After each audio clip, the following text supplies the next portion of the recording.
አሰላሙ አለይኩም ወራህመቱላሂ ወበረካቱ። ውድና ውድ የተከበራችሁ የቻናሌ ቤተሰቦች፣ ውድ ተመልካቾቼ፣ ወዳጆቼ፣ አድናቆቼ እንዴት ናችሁ? ሰላም ናችሁ ወይ? ዛሬ አዲስ ቪዲዮ ይዤላችሁ መጥቻለሁ። እሱ ማን ነው? የገረመኝ የደነቀኝ የጀማል ባለቤት ጀማልን ሰርፕራይዝ ፕራንክ አደርገዋለሁ ብላ በሷ ቦታ ሰርፕራይዝ ነው እሱ ፕራንክ ነው ባይ ያላት ነበረ። ጀማልን የምናውቀው ዩቲዩበር ነው። በሚሊዮን ቤት ነው ብር የሚበሉት። ደግሞም ነጋዴ ነው። ነጋዴ ሲሆንም እንደዛው ገቢ አለው። ገቢው ከነማን ነው? ከመዳም ቅመሞች በራሱ ይዞ ይሄዳል። አዎ የታክሲ እንትን ይቀበላቸዋል። ያው በራሳቸው አስበው የወጪ የሻይ ቡና ሊሉት ይችላሉ። ትርፍም ስራ ይሰራል። እንትን ከፍቶ ምንድነው የአረቢያን መጅሊስ ቤት ከፍቶ ከደብዱ ጋር አብሮ ይሰራሉ። ባይዙዌ በጥቅልሉ ሀብታም ነው ጀማል። ሀብታም ነው። ሁለት ልጅ ወልደው አረ እነዚህ ልጆችን ላሳድግበት ተመካክረን አልነበር ወይ? ክኒን እየበላሽ አይደለም ወይ? እንዴት ተሳሳሽ ይላታል። እዩ ተንኮል ከፈለገ ለምን 10 ጊዜ ክኒን አትበሉ? 10 ጊዜ ለምን ክኒን አትውጥም? አላህ ልሰጣት ከፈለገ ከእናንተ ተንኮል ይዝናላህ ማለት ነው። እናንተ ባሰባችሁት መንገድ ሳይሆን እናንተ ባላሰባችሁት መንገድ ማን ተደርድሮ ልሰጣችሁ ይችላል። ያለህን መንገድ አታውቁትም። አሁን ይሄ ተመካክረን ነበር አይደለ? እንዴት መድኃኒት አልበላሽም ይላታል። መድኃኒቱን እየበላው ነው፣ አረገዝኩኝ። በዚህ አጋጣሚ አንድ ገጠመኝ ልንገራችሁ። እኔ የባሌ ወንድም ምስትዮ እንድትወልድ አይፈልግም። እሷ ግን እንድትወልድ ትፈልጋለች። ቆይታለች። እሷም ትልቅ ናት። ትልቅ አንድ ለሃኑ ነው ካላህ በታች ልጅ ትፈልጋለች። እድሜ እየጨመረ ነው እንጂ የሚሄደው እየቀነሰ አይደለም የሚሄደው። እሷ ምንድነው ልጅ ትፈልጋለች። እሱ ደግሞ መድኃኒት ቀጥቅጭ ይላታል። ስታረግዝ ራሱ ያስወርዳታል ማለት ነው። ወላሂ መድኃኒት ይገዙና በመድኃኒት ያስወርዳታል። ከአንዴ 2 ያስወርዷታል። ግን እሷ ውስጧ እያለቀሰም ላይዋም እያለቀሰ ፈርታው መድኃኒት ትበላለች። በ3ኛ ዙር ግን እምቢ ብሎ አርግዛለች። ያለህን ስራ ይሁት እምቢ ብሎ 3ኛ ዙርም ሊወለድ አይፈልግም። እሱ በተለይ ወንዶች ሳውዲ አረቢያ ላይ ብር የለመዱ ወንዶች ልጅ አይፈልጉም። ብሩ በየወር ሊመጣላቸው ነው እንጂ የሚፈልገው ልጅ አይፈልጉምና እቺ ሰው ትደክማለች። ሴት ናት። ውጣ ውረድ አለ ስራ ቦታ። እነሱ ብሩን ያስባሉ እንጂ የሴት ልጅን ድካም አያዩም ማለት ነው። እሷ ግን ልጅ ነበር የምፈልገው። እሱ ግን ልጅ አይፈልግም። ብር ነው የምፈልገው። ቤት እንስራ፣ መኪና እንግዛ፣ ብንውዝ፣ በዚህ እንውጣ፣ በዚህ እንግባ ይላታል። ግን እሷ ለመውለድ ትፈልጋለች። በስተመጨረሻ 3ኛ እርግዝና ላይ አላህ ደግሞ ሰጣት። በሆዷ አደረገላት፣ ወለደች። ወዲያው ነው ሀገር የላኩት። ወዲያው ለምንድን ነው ሀገር የላኩት? ስራ ልትሰራ፣ ስራ እንዲያሰራት። ልጁ ተወልዶ ወላሂ 3 ወር ሳይሞላው ነው ወደ ሀገር የላኩት። ገና በህፃንነቱ ማለት ነው። ታየው እሱ ስራ አለው። እሷ ስራ ሰርታ ነው የገባችው። ግን ለምንድን ነው ልጁ ቶሎ ወደ ሀገር የገባው? እሷ ብር ሰርታ እንድታመጣላት እንዳይጎልበት ማለት ነው። አሁን ይሄ ጀማል አልሐምዱሊላህ ይበል፣ አላህን ያመሰግነው። 2 ልጆች አሉን፣ ይበቃናል፣ እነዚህኑ እናሳድግ ይላል።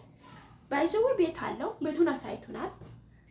የፈለገ ነገር ቢሆን አልሐምዱሊላህ እየሰራ ነው፣ እየተንቀሳቀሰ ነው፣ የራሱን ሱቅ ከፍቶ እየሰራ ነው። ግን አላህ የሰጠው ነአም ብሎ ለሚደሰት ፋንታ ልጅቱን በጥፊ እያላት ማለት ነው። አይናን ቢያጠፋት ራሱ ወላሂ በጥፊ እያላት፣ እሷ ደግሞ ወላሂ እጅ ሰጠው። ጅል አትጃጃል ቆዳ ነው የምትለው። እንዴት እንዴ ደስታ ሊገባው ሲገባ ደግሞ እኮ ልጅ የራሱን ርስቅ ዞ ነው የሚመጣው። ከራሱ እንጀራ ነው የሚፈጠረው። የራሱ እድል አለው። ጠይብ የራሱ እድል አለው። የራሱ ይጣፋንታ አለው። ልጅ ከርስቁ ነው የሚፈጠረው። ወላሂ እኔ አላህ ከሰጠ ሀገር ገብቼ ቢወልድ አንድ ቀን መድኃኒት አልጠቀምም። አላህ መንገዱን በራሱ ጊዜ እስከሚዘጋው ማለት ነው። እወልዳለሁ። ለምን ሞት አለ መኖር አለ። ልጆቼ እኔ ብሞት አብሮ ተጋግፎ ተቃቅፎ ተባብሮ እህት ወንድም እናት ሆኖ ይኖራሉ። አንድ ሁለት ወልዳችሁ ወደ አኼራ ምናምን ብትሄዱ ሞት አይቀርምና ብትሞቱ አንድ ሁለት ወይኔ እናቴ እኮ ያኔ ሁለት ብታደርግ እናቴ እኮ ያኔ ሶስት ብታደርግልኝ ኖሮ እንዲሉ ነበር ይባባላል። እኔ አሁን ወንድም የለኝም በእናቴ አንድ ነበረች ወደ አኼራ ሄደ። ጠይብ ያኔ አላህ እናቴን በሀያት ባቆይልኝ ወንድም ብኖረኝ ዛሬ እኔ ወንድም የለኝም ብዬ አልጸጸትም ነበረ። የሞተው ይሞታል፣ የቀረው ይቀር ነበረ። እኛን ግን እነዚህን ሶስት ያለን ሴቶች አላህ ደግሞ ሀያታችንን ያቆይልን እና በአባት የሚገኝ ወይንም በእናት መመጣ ወንድም ሆነ እህት እንደ እናታችሁ ልጅ የሚሆን የለም። አሁን ይሄ ጀማል ለልጆቹ ወንድም እህት መውለድ ሲገባ እናሳድግ ብለን ተመካክረን ያለ ወይ ምናምን ይላታል። እሷ ደግሞ አላህ አደረገ ምግብ ምንድነው እሱን መድኃኒቱን እየዋጥኩኝ ነበረ ያላህ ሆነ እኔ ምን ላድርግ እስ ቆዳ አትላላጭ ይላታል። ደግሞ እኮ ወንድ ልጅ አይን የላችሁ የሚባሉት እኮ ረብነት ነው። ደግሞ አይናን ባጠፋትስ በዚህ በስልክ አያችሁ እንዴት በአይና ላይ እንዳተኮረባት አያችሁ። የወንድ ልጅ ግፉ ማለት ነው። እኔ ወላሂ ታዘብኩት። ላካ ሀብታም ገገማ ሀብታም ስግብግብ ነው የሚባለው። ለዚህ ነው እውነተኛ ብላችሁ ሀብታም ስግብግብ ነው። ሀብታም በልቶ አይጠግብም የሚባለው ለዚህ ነው ማለት ነው። እንደ ጀማል አይነቱ ማለት ነው። እንደነሽለ ወላሂ አይናኛ ያጠፋት እንዴት እንደዛ። እሷማ መጀመሪያ ፕራንክ አደርገዋለሁ ብላ ነግረናለች ለኛ። እሱ ግን እውነት መስሎታል። እንዴት ካዳለክ አልዋሽም ተመካክረን ለዋይ እንድትረጋግረን ለዋይ ላታል እዴ ያላህ ነገር ነው። መድኃኒቱ አላህ የፈጠረው ነው። አላህ የሚፈጥር እኮ ልጅ ነው። ይሄ መድኃኒቱ አላህ የፈጠረው ሰው እኮ የሰው ልጅ የፈጠረው ነው። የሰው ልጅ ያመጣው ነው እንጂ አላህ የፈጠረው ነው እንደ መድኃኒት። ወይኔ እነዚህ ወንዶች ብር ነጣፍቶ በቃ ብር ሊበሉ አራስ ግብግብ አትሆኑ ሀብታሞች ወላሂ። አሁን ይሄኛ አሁን ብር ዩቲዩብ በደንብ ከፍለዋል። ይበላል ይጠጣል በዩቲዩብ እስከ አፍንጫው ዩቲዩብ ብር ከፍለዋል። ማሻአላ እሷ ደግሞ አይዲያ ታመጣለች። አንዴ ያረገዝኩ ትላለች፣ በአንዴ በዚህ ወጣው በዚህ ገባው ትላለች። አይዲያ ያመጣች ቪዲዮ ትሰራለታለች። እንዴት እሱ እንድልል ይችላል? ሰው በየአመት የሚወልድ አለ። በየአመት አመት ሳይሞላ እኮ ጡቱን ልጁ ጡቱን ጠጥቶ ሳያልቅ ምትወልድ አለች። ስንቶቹ አሉ። ግን ይሄኛው እንዴት እንደዛ ይላል? ወላሂ በአረቦች አትማሩም እንዴ? በአረቦች ተማሩ። ወይኔ እኔ እንጃ ወላሂ የኛ አበሻ ገገባ ይንገበገባል። እና እንደው ምንም ቢሆን ማለት ነው አልነግረውም። እርግዝና እስከሚያድግ አልነግረውም ነበር። እሷም ፍራንክን ያደረገችው እውነት ቢሆን ኖሮ ምን ያደርጋል? ያስወርዳታል። አያደርገውም አይባልም። በዚህ አስተያየቱ ያስወርዳታል ብለን ነው የምንገምተው። ምን አይነት ፈጣጣ ነው ጀማል? ምን ነው ብር አፍንጫክ ላይ መጣ እንዴ?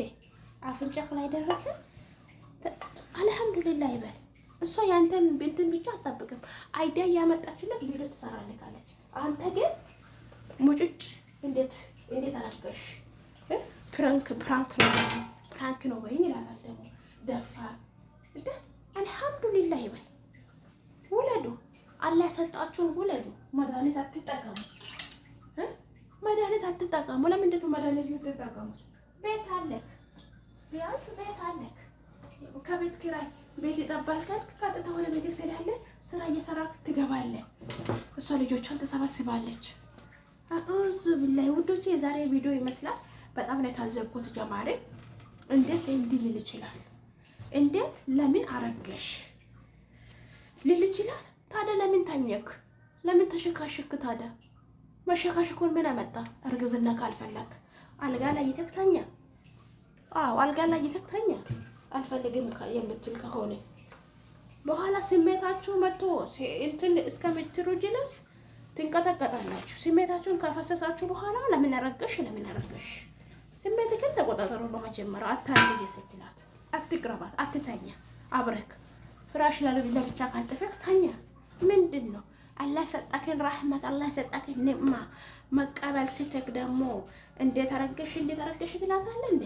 ባለጌ ያለህን አይን የምትወጋ የሰው ልጅ አልሰጣኝም። ስንቶቹ አሉ አረብ ሀገር ብር ሰርቶ ልጅ አላህ ሲከልክላቸው ስንቶቹ ልጅን የሚመኙ አሉ። ስንቶቹ እኛ ሴቶች እኮ የዋህነን። እኛ ሴቶች ወላሂ የዋህነን። ጊዜያችንን በጊዜ እንጠቀም። ብር እያልን አይናችን ብር ይላል። ከዛ የእርግዝና ሰዓት ይቆማል። እና ወዶችን ለማንኛውም ቪዲዮ ይመስላል። ቪዲዮ አላራስንባችሁ። ጀማልን በጣም ታዝቤዋለሁ። እሷም ደግሞ ጎበዝ ናት። እጀ ሰጣውን ቆዳ ስለተደረገው ማለት ደግሞ አትጃጃል ትለዋለች። ለማንኛውም ተመችተሽኛል ሀዋዬ፣ ጠንክሪ፣ በርቺ፣ ደግሞም አርግዢ። ወዶ ያሳድጋል እንዴ? አብሮሽ እስከተኛ ድረስ ወዶ ያሳድጋል ለግዱ ማለት ነው። ለማንኛውም ይሄ ይመስላል ቪዲዮ። እንዳይረስምባችሁ። ቻው፣ ደህና ሁኑ። ሰላም አለይኩም ወራህመቱላሂ ወበረካቱ።